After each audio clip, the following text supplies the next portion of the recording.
that's the interesting thing, and maybe we'll like wrap up by talking about some of these situations with some of the 2022 rookies, because there is a potential where some of these guys are going to play. I think Malik Willis is probably the lowest of like the big, I guess we'll say big four, I guess, although, the big we'll say relatively, but like the top four of the rookies this year, which Willis, Ridder, Pickett, and I guess Corral, just because of his situation, right? Yep. And those are the guys you do have ranked right now. So if we look at your rankings, you currently have Pickett at 28, Ridder at 33, Corral at 34.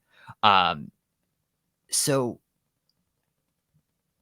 I think the only guy we'll probably expect is I don't know. Like these are probably what are going to be fluid rankings, because if these guys are starting week one, Right. all of them have the rushing upside that you would look for to kind of, give a little boost in that area, right? So like if these guys are starting, it's very unlikely they're going to be, the 28th quarterback if they're on the field, just because even if they do struggle passing, and given what they did in college and the type of prospects they probably will to start off. But they're all going to have, some of that fantasy upside you would potentially look for.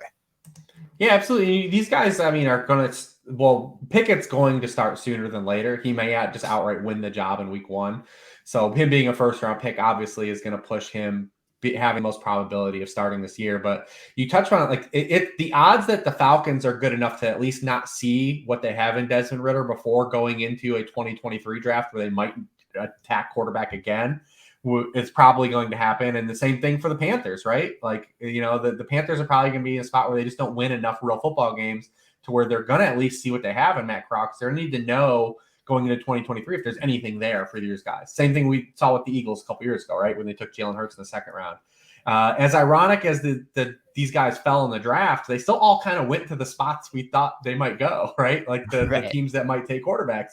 So it kind of worked out that way, outside of, Malik Willis probably has the toughest runway to start this season. But I fully expect both Ridder and Corral to make starts this year, just based on the situation that their real life teams just won't win enough games for them not to take a look at some point at them this season. So if you're in those two quarterback leagues, like those are guys you're gonna try to stash right at the end of your draft and try to get them on your rosters, because they're probably going to make starts this year.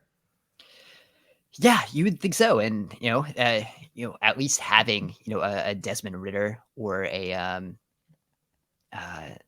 or even a Matt Corral, it's more interesting than I think having a Davis Mills or a Jared Goff or a Drew Lock, who are like the quarterbacks you have ranked around the same place, which is probably like in a draft where they're going to be going. Those are the quarterbacks that are going to be going around those areas. So, it's probably more fun to have a little bit more invested in like a Desmond Ridder than it is. Goff is kind of interesting. Just because I didn't want to I didn't know if I actually wanted to say that, because like he kind of is. Well, I mean, he has a productive. He actually has on his resume a productive fantasy season too. So like we know that there is like a capability at least for him. I mean, he also runs the problem too where he just doesn't run a lot too. And if Jameson Williams really is going to be, I'm not buying anything the Lions are pushing on Jameson Williams being ready like right away. Like he's the start of the season has been less than 9 months removed from his surgery. Like I'm gonna wait to see it to believe it, that he's be ready. But he would open up a little portion of this offense here, because right now Jared Goff's still top 3 targets. Amon-Ra St. Brown, DeAndre Swift, and TJ Hawkinson are still all relatively low ADOT players. So like he still has to be hyper efficient passing, have that touchdown value, because you're not getting the rushing production.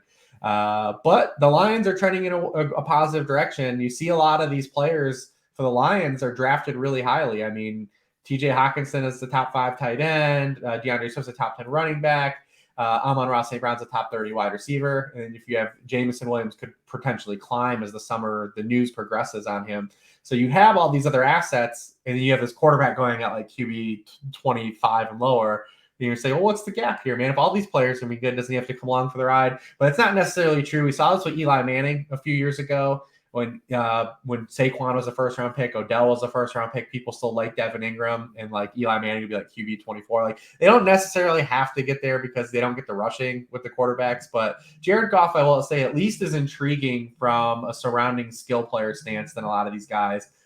Kenny Pickett's maybe the only other guy in this area that you can say like, well, the rest of the players in this team are pretty good.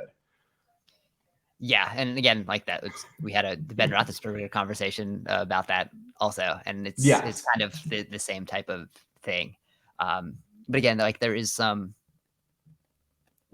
upside there, and again, like with the Pickett conversation, it's also like there is a difference between what is going to play on the field and what plays in fantasy. Yeah. If he's running out of the pocket too early, that's not going to work very well for like on the field production and sustaining good quarterback play. But he's breaking the pocket and trying to scramble as soon as he possibly can. Like that's rushing yards for fantasy. So that's kind of that's a divide there. And that's kind of, the separation of when we talk about what these players are, especially quarterback, because like this is where there's the biggest difference between how we talk about them on the field as players in real football and in fantasy. Like there's no place where the disconnect is more, I think, than quarterback. Yeah, I think that turns some people off, football purists, and, so be it. But also I love that it creates also an inefficiency. I like that. I like the chaos, man. I like it. Absolutely. Like shout out to the old Bill Barnwell challenge, where we had it was always like a Tyler Thigpen start like every week 17. And it's like, if you threw him in like a championship lineup, like that was a challenge. And like, sometimes that worked out because like you didn't need the great quarterback to be lifting your teams to a fantasy title. And we're kind of coming back around on that because, we have found ways to make quarterback matter a little bit more in fantasy scoring. And we see like just those top guys that are rushing and can still have that